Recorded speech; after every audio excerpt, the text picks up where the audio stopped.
Hello दोस्तों, मैं हूं पुनीत और आज मैं फिर से आपके लिए लेकर आया हूं एक बेहद ही डरावनी और खौफनाक भूतिया कहानी जो आपको भी अंदर तक डरा देगी। आज मैं आपको कहानी सुनाने वाला हूं एक भूतिया रेलवे स्टेशन की। तो इस कहानी को शुरू करने से पहले मैं आपसे थोड़ा बात करना चाहता हूं। तो दोस्तों, हमारे इस चैनल पर ज़्यादातर वीडियोस जो मैं नई बना रहा हूं उस पर व्यूज़ कम आ रहे हैं। तो आज मैं आपसे कुछ सवाल करना चाहता हूं। आप कैसी कहानियां सुनना पसंद करते हैं? क्या आपको हॉरर टॉपिक्स की सिर्फ कहानियां पसंद है या ज़्यादातर जो दुनिया में हो रही घटनाएं हैं उसकी जानकारी भी आप चाहते हैं? मैं इस चैनल पर आपकी पसंद की वीडियोस लाने की कोशिश करूंगा। आपको भूत प्रेत की कहानियां ज़्यादा पसंद है, चुड़ैल की कहानियां पसंद है, छलावे की कहानियां पसंद है, आपको ज़्यादा लंबी कहानियां पसंद है या शॉर्ट कहानियां पसंद है? वैसे मैं इस चैनल पर ज़्यादा लंबी कहानियां इसलिए नहीं बना पा रहा हूं क्योंकि उसमें बहुत ज़्यादा टाइम लगता है और आपको पता है जो लॉन्ग हॉरर स्टोरीज हैं वो मैं पॉडकास्ट के तौर पर अपने और दो चैनल्स यानी कि डर एक एहसास और डरावनी रातें पर ला ही रहा हूं। तो इस चैनल पर मैं ज़्यादा बड़ी लॉन्ग हॉरर स्टोरीज नहीं लाना चाहता, इसे शॉर्ट रखना चाहता हूं ताकि जिनके पास समय कम हो वो यहाँ वीडियोस देख पाएं। लेकिन फिर भी मैं कोशिश कर रहा हूँ कि ये वीडियोस की लेंथ 15 मिनट से 20 मिनट तक की हो। और इसीलिए अब मैं आपसे ये सवाल कर रहा हूँ कि आपको कैसी वीडियोस पसंद है? क्या आप मेरे बारे में भी कुछ जानना चाहेंगे? यानी कि जिस तरह से मैं हॉरर स्टोरीज आपके सामने लाता हूँ, यहाँ बैठकर आपसे बात करता हूँ, क्या आप इसी तरह यहाँ मेरे साथ घटी घटनाओं की जानकारी चाहेंगे या अपने बारे में मैं कुछ बताऊँ या अपना वीलॉग लेकर आऊँ? यहाँ पर सेटअप में मैंने बहुत सारी चीज़ें रखी हुई हैं, किस तरह से मैं वीडियो बनाता हूँ, कैसे काम किया जाता है और इससे आप क्या सीख सकते हैं और आपको भी कैसे फ़ायदा हो सकता है।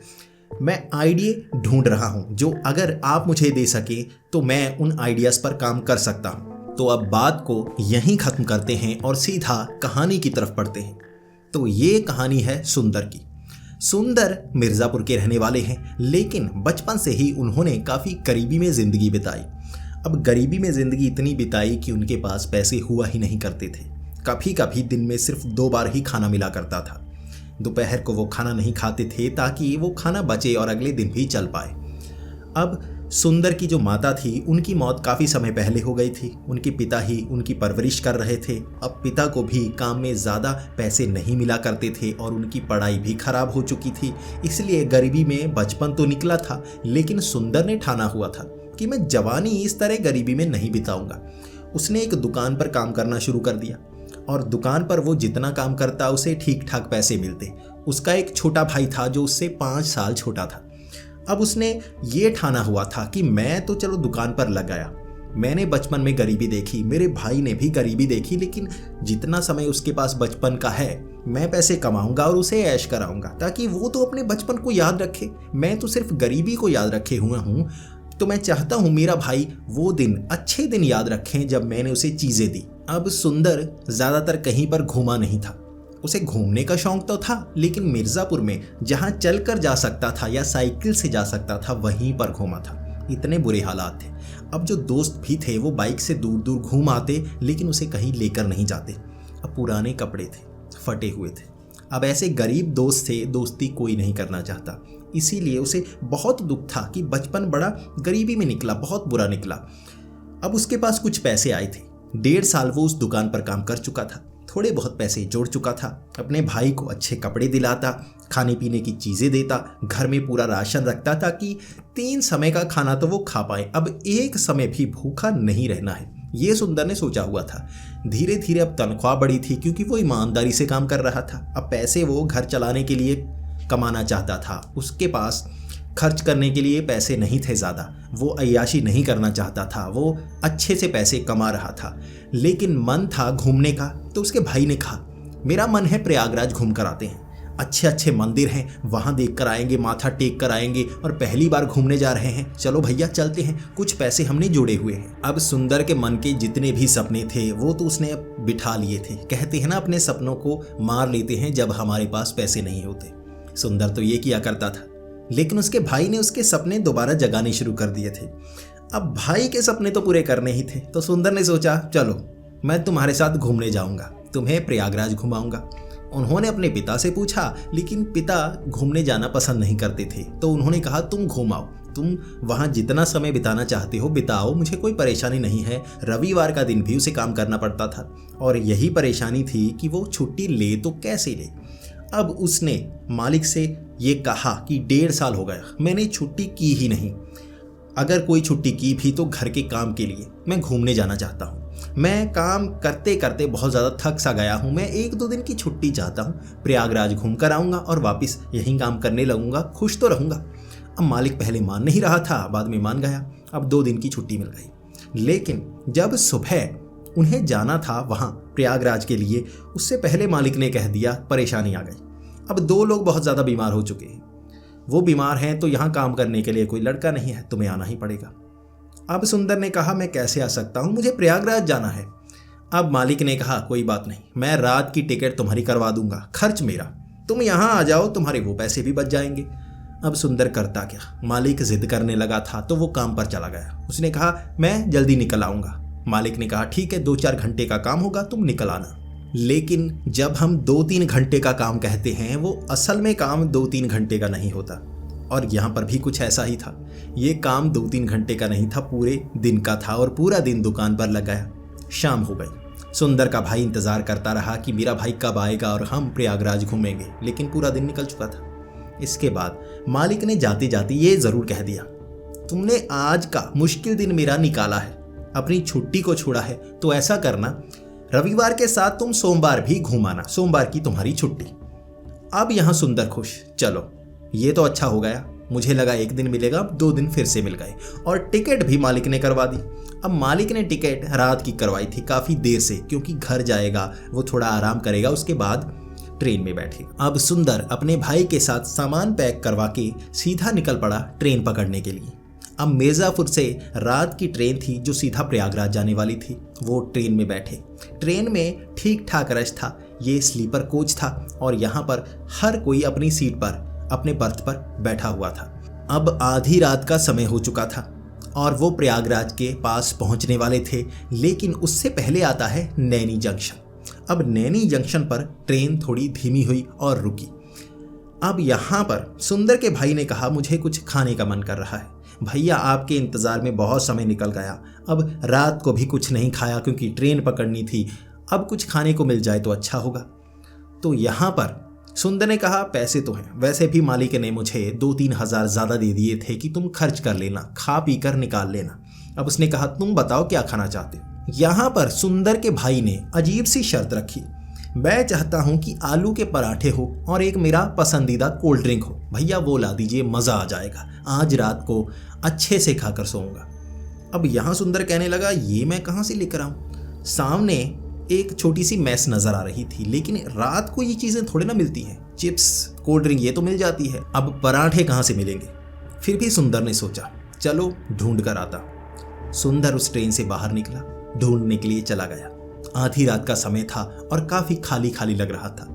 उसने सामने वो जो ट्रेन जंक्शन के अंदर ही जो मैस होती है वहाँ पूछा, वहाँ चिप्स वगैरह ही थे। 2-3 दुकानें और थी, कुछ में बैठे हुए थे, कुछ में बैठे हुए ही नहीं थे, यानी कि दुकान ही खाली छोड़ी हुई थी। पूछते पूछते वो काफ़ी आगे निकल आया। अब उसके मन में था मेरे भाई ने जो मांगा है वो तो मैं लेकर आऊँगा।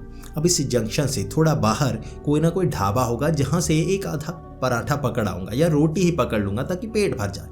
इसके बाद वो उस ट्रेन स्टेशन से थोड़ा बाहर निकला। अब यहाँ पर इस मौसम में इतनी ठंड नहीं होती, ये मौसम था सितंबर का और यहाँ ठंड नहीं होती, धुंध नहीं होती। लेकिन जब वो उस ट्रेन स्टेशन से थोड़ा बाहर निकला था वहाँ धुंध घिरने लगी थी। ऐसा लग रहा था ये धुआं हो, लेकिन ठंड भी बढ़ रही थी। इस मौसम में ठंड बढ़ना आम बात नहीं है, तो सुंदर घबराने लगा था, लेकिन अपने भाई के मन की बात तो उसे रखनी थी, इसलिए वो ढाबे को ढूंढने के लिए इधर उधर घूमने लगा। उसने टाइमर सेट किया हुआ था, भाई 7 मिनट, 5 से 7 मिनट लगाऊंगा और भागकर वापस पहुंच जाऊंगा। लेकिन धुआं इतना ज़्यादा घिर गया उसे दिखना बंद हो गया। अब आगे कुछ दिख नहीं रहा था, कोई ढाबा खुला हुआ नहीं मिल रहा था, सारी दुकानें बंद थी, आधी रात का समय था।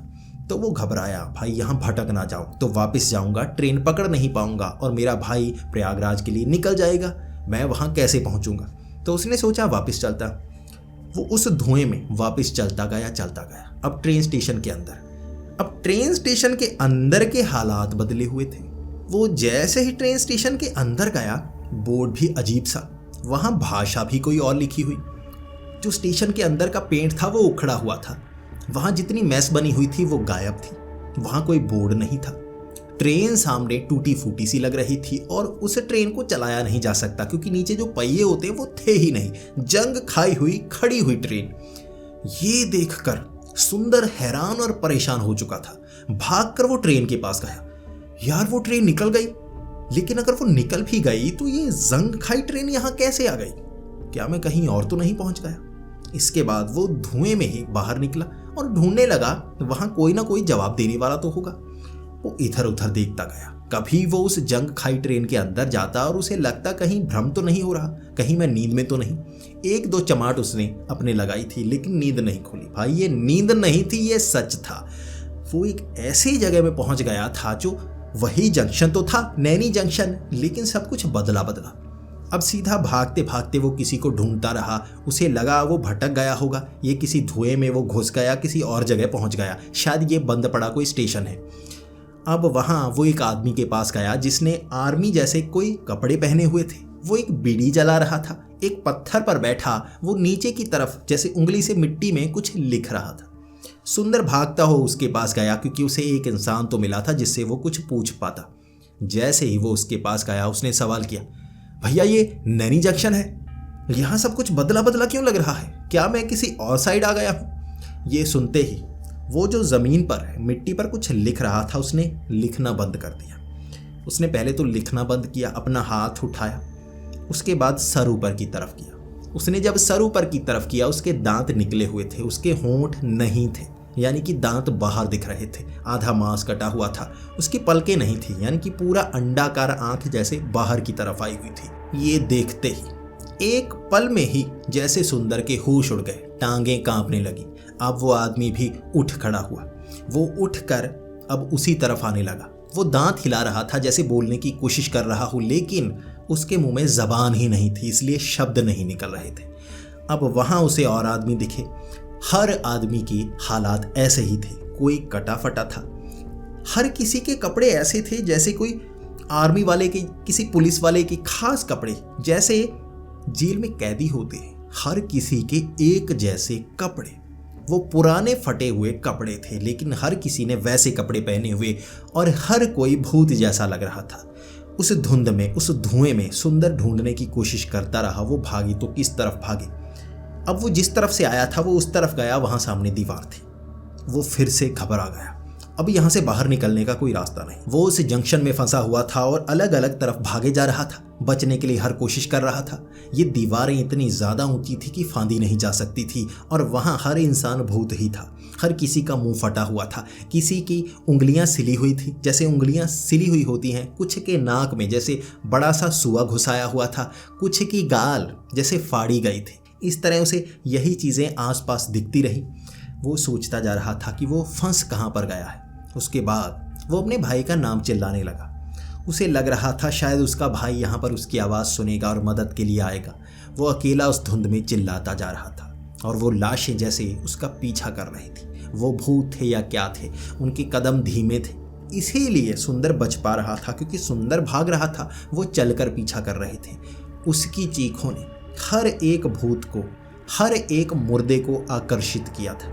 हर एक मुर्दा अब उसी तरफ बढ़ना शुरू हो गया था। इसके बाद वो घेरा डालते गए। वो भीड़ बढ़ती जा रही थी। जंग खाई ट्रेन के अंदर से भी वैसी लाशें बाहर आने लगी थी और अब समझ गया था सुंदर बचने का कोई रास्ता नहीं है। इसके बाद पता नहीं उसके दिमाग में क्या आया। उसने सोचा ये मुझे पकड़ने की कोशिश करेंगे, दीवारों पर मैं चढ़ नहीं सकता, अब ट्रेन की दूसरी तरफ जा नहीं सकता। दूसरी तरफ भी वैसी ही लाशें ट्रेन की जो दरवाजे होते हैं उस पे खड़ी हुई थी, उस तरफ जाने नहीं देते। वो भागा सीधा ट्रेन के पीछे। अब ट्रेन के पीछे एक सीढ़ी सी लटकी हुई थी। ये लोहे की सीढ़ी थी लेकिन टूटी फूटी सी थी, लटकी हुई थी। इससे ऊपर चढ़ा जा सकता था। अब सुंदर और क्या करता, ट्रेन के ऊपर चढ़ गया। अब ऊपर चढ़कर थोड़ी सांस आई, क्योंकि वो भी ट्रेन के ऊपर चढ़ने की कोशिश तो कर रहे थे लेकिन चढ़ नहीं पा रहे थे। अब इस धुंध में दूर तक देखा नहीं जा सकता था। वो ट्रेन के ऊपर भागने लगा, जैसे फिल्मों में होता है ना, ट्रेन के ऊपर हीरो भागता है। यहाँ भी इस कहानी का हीरो तो भाग रहा था लेकिन भूतों से बचने के लिए। अब हीरोइन को पाने के लिए नहीं या एक्शन मारने के लिए नहीं, जिंदा रहने के लिए। अब सुंदर उस ट्रेन के ऊपर भागता भागता इंजन के करीब गया। वहां उतरने का रास्ता था। उसने वो पाइप पकड़े और उसके सहारे नीचे उतरा। यहाँ कोई भी लाश नहीं थी। वो पीछे ही थे ट्रेन पर चढ़ने के लिए। धुंध में अब पीछे नजर भी नहीं आ रहा था और उसे रास्ता चाहिए था बचने का। सामने उसे एक गलियारा नजर आया। अब ये गलियारा किसी तरफ जा रहा था। उसने सोचा इसी का फायदा उठाकर मैं इससे बाहर निकलता हूँ। अब इस जंक्शन से बाहर निकलूंगा तभी जिंदा बचूंगा। वो भागा उस गलियारे की तरफ। जैसे ही वो उस गलियारे की तरफ भागा, वो धुंध से जैसे बाहर निकला। धुंध पीछे थी और वो उससे बाहर निकला सीधा नैनी जंक्शन में। सामने वो ट्रेन खड़ी थी जिसमें उसका भाई उसकी तरफ देख रहा था, उसके हाथों की तरफ देख रहा था। अब ट्रेन चलने वाली थी, लेकिन उसका भाई देख रहा था कि मेरे भाई के हाथ में कुछ नहीं है।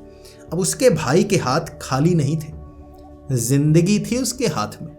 अपनी जिंदगी बचाकर सुंदर आया था और भागता हुआ उस कोच के अंदर पहुंचा, अपने बर्थ पर बैठा और सुंदर अपने भाई की तरफ देखकर इस तरह हाँफ रहा था जैसे वो जिंदा बचकर आया। अब सुंदर का भाई उसे देखकर बहुत डरा हुआ था कि मेरे भाई के होश क्यों उड़े हुए हैं, इस तरह पसीने से तरबतर क्यों हुआ है और उसका शरीर इतना ज़्यादा ठंडा क्यों फिर गया है। उसके नाखून नीले फिर चुके थे, उसके होंठ नीले फिर चुके थे, लेकिन फिर भी शरीर से पसीना बहे जा रहा था। वो हाँफ रहा था, डरा हुआ था। बहुत समय बाद जब उसे सांस में सांस आई, ट्रेन चल पड़ी, तब उसने अपने भाई को बताया कि उसके साथ क्या हुआ। और उसका भाई पहले तो यकीन नहीं कर रहा था, लेकिन बाद में वो भी समझ गया कि मेरा भाई खाली हाथ नहीं आ सकता और वो इतना बड़ा झूठ नहीं बोल सकता, खास तौर पर सिर्फ एक पराठे के लिए, मेरी जिद ना पूरी करवाने के लिए। अब उन्होंने ये बात मान लिया था कि यहाँ वो एक ऐसी जगह में फंस गया था जहाँ से शायद वो निकल ना पाता। किसी तरह वो बचकर ट्रेन के ऊपर चढ़ा और धुंध से बाहर आ पाया। उन्होंने कई लोगों से बात की थी, जिसके बाद उन्हें पता चला नैनी जंक्शन एक भूतिया रेलवे स्टेशन है और वहाँ पर ऐसी कई भूतिया घटनाएं होती हैं। उन्होंने पूछा था एक ही वर्दी पहने वहाँ कौन से लोग नजर आए थे, तो प्रयागराज में एक आदमी से उन्हें पता लगा था कि वहाँ आसपास कोई जेल हुआ करती थी और उस जेल में बहुत लोग मारे गए थे और कहते हैं उन लोगों की आत्मा अब भी, उन कैदियों की आत्मा अब भी इस नैनी जंक्शन पर दिखाई देती है। वो सब कैदी हैं जो बहुत समय पहले यहाँ कैद थे और किसी कारण मारे गए थे। शायद उन्हें सज़ा ज़्यादा दे दी गई थी, शायद कोई बीमारी फैली थी, लेकिन वो सब मारे गए थे और उनकी आत्मा अब भी यहाँ पर भटकती है। कहते हैं कुछ लोगों को वो आत्मा नजर आती है और कुछ लोग एक ऐसी जगह पर फंस जाते हैं जहां वो आत्माएं नजर आती हैं और वो वहां भटकते रहते हैं और ये लाशें उन्हें नोचने की कोशिश करती हैं। कई लोगों के शरीर पर चोट के निशान भी पाए गए, लेकिन बाद में इसे बस एक अफवाह, एक अंधविश्वास समझकर भुला दिया गया, क्योंकि ना तो पुलिस कभी भी उस पुराने से जंक्शन को ढूंढ पाई, ना वो धुंध के बारे में यहाँ शहर में रहने वाले लोगों ने बताया। ये जैसे एक ऐसी रहस्यमय घटना थी जिसका सामना सुंदर ने किया था और कुछ लोग जो वहां फंसते हैं वो करते हैं। तो दोस्तों, ये थी हमारी आज की कहानी।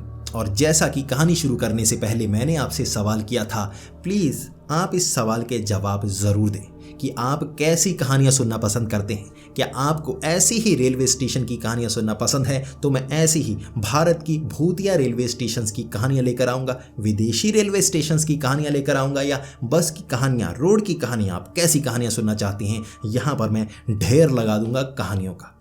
तो मिलते हैं अगली वीडियो में, तब तक के लिए डरते रहें।